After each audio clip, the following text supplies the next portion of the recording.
Skipper Pipes, a complete range of premium PVC pipes and fittings, CPVC pipes and fittings, UPVC pipes and fittings, SWR pipes and fittings, a complete range of bowel systems, agricultural pipes and fitting. Skipper Pipes, fixed for life. Skipper Pipes now brings you premium quality chrome-plated bath fittings and accessories. Skipper also provides PTMT bath fitting that includes flow PTMT fitting, Bravo cistern and seat covers. Fixed for life. This program is sponsored by Skipper Pipes, fixed for life. Ram Jaya Ram Jaya Jaya Ram. Shri Ram Jaya Ram Jaya Jaya Ram.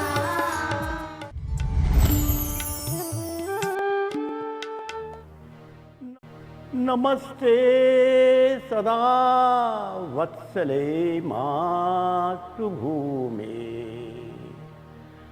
त्वया हिन्दुभूमे सुखं वर्धितोऽहम्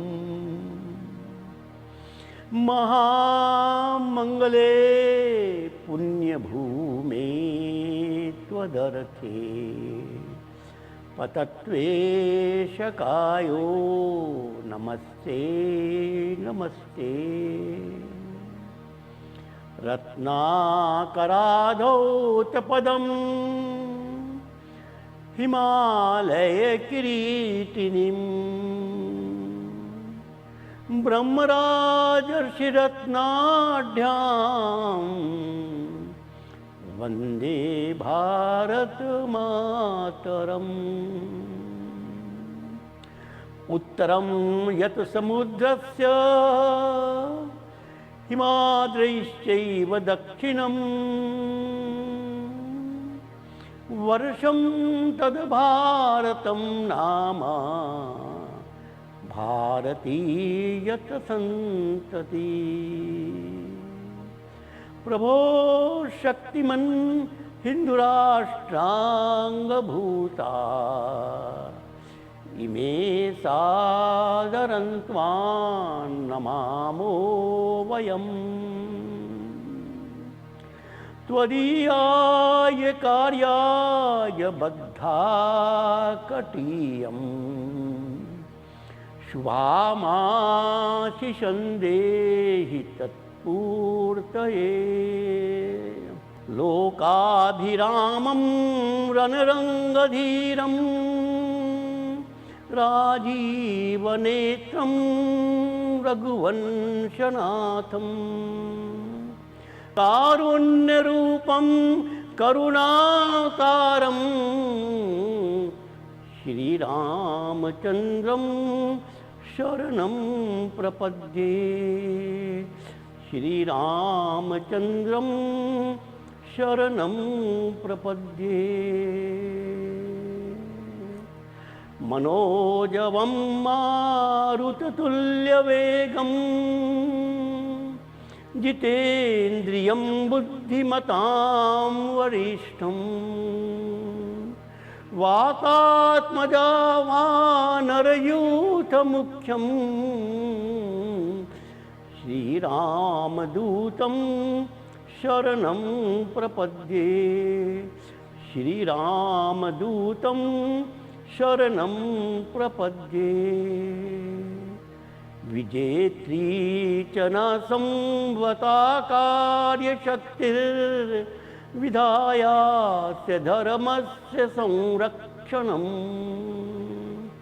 परं वै भवन्ने तुमेतत् स्वराष्ट्रं समर्था भवत्वाशिषा ते भृशम्। भारत माता की जय। Shri Ram Jaya Ram Jaya Jaya Ram. सबको मेरा नमस्कार। आप सबका पुनः स्वागत इस उद्घोष क्रांति राम की कार्यक्रम में। मित्रों, हम अपना सत्र प्रभु के स्मरण से प्रारंभ करेंगे। आइए हम सब भजन मंडली के साथ प्रभु के नाम का स्मरण करेंगे।